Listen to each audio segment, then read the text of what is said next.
I rise today to call attention to the Blue Collar Jobs Act, legislation pending here in this chamber to generate construction projects in the state of Illinois and create good-paying jobs for middle-income families in our state. Helping the middle class is a pretty common talking point for elected officials across the whole country. While there are a lot of proposals that claim to do that, nothing helps the middle class more than creating good-paying jobs. That's precisely what the Blue Collar Jobs Act does. It sends a message that Illinois is open for business by putting our highly skilled construction workers to work. It's a win for the state of Illinois. It's a win for Illinois businesses. It's a win for construction workers in our state, and it's also a win for the permanent workers that are hired after a new or expanded facility is completed. The Blue Collar Jobs Act is supported by both labor and business groups and offers tax incentives to companies making significant capital improvements in Illinois based on the withholding tax paid to those construction workers.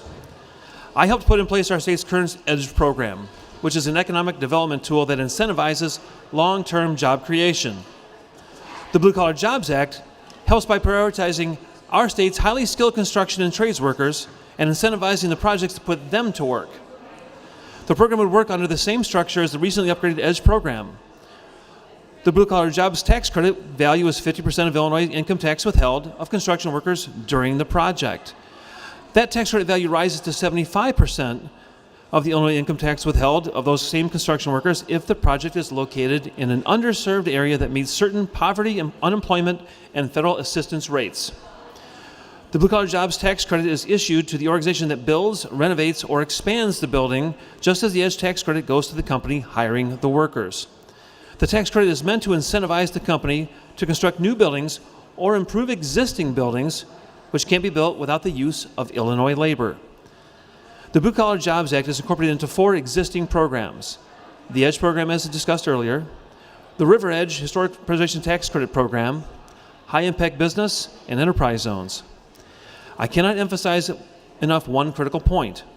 The tax credits only become available after the work has already been fully completed. In other words, the company can't earn the tax credit until the construction worker has been paid first.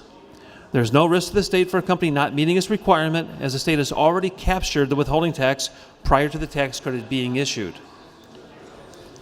To summarize, the benefits of the Blue Collar Jobs Act are plentiful and a win-win for everyone. Putting our highly skilled construction workers to work is top priority. Increasing the commercial real estate tax base, which helps to lower residential property tax burdens in areas where construction occurs, another benefit. It's important that we show that business and labor in Illinois can work together to improve our economy, and at the end of the day, generating much-needed economic growth in every corner of Illinois, from Chicago to the suburbs to downstate, is what we're about. It's important to realize that Illinois has one distinct advantage which doesn't get enough attention in this chamber, and that is our workforce. We have an advantage over almost every state when it comes to how well prepared and how well educated our people are.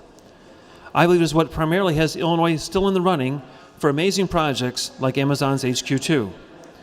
We want to make Illinois as competitive as we can, and the Blue Collar Jobs Act would be a step in the right direction to do that. At home in the district that I represent, the 50th district, we urgently need economic development and more jobs. With changes at Caterpillar, Butterball, and Dial, we need to have every tool available to put people to work.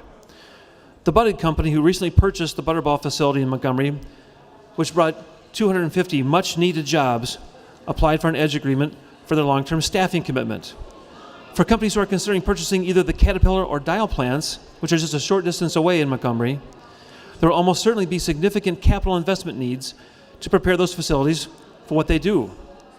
The Blue Collar Jobs Act would be a difference maker to companies looking to create or expand their manufacturing presence here in Illinois in plants just like these. Despite the partisan gridlock that has too often existed in this chamber over the past 3 years, I know we have the capacity to come together and enact policies that improve the lives of every family in Illinois from your districts and mine. The Blue Collar Jobs Act is such a policy, a partnership of business and labor, an initiative to bring Democrats and Republicans together, and most importantly, a job creator for middle-class Illinois families. So I filed the Blue Collar Jobs Act, House Bill 5864, on April 19th, and the bill currently has 31 co-sponsors. So I respectfully urge that the Blue Collar Jobs Act be granted a committee hearing and a vote so that we can continue our work on a bipartisan basis to generate growth and opportunity in every corner of our state. Ultimately, the Blue Collar Jobs Act will help us create Illinois jobs for Illinois families.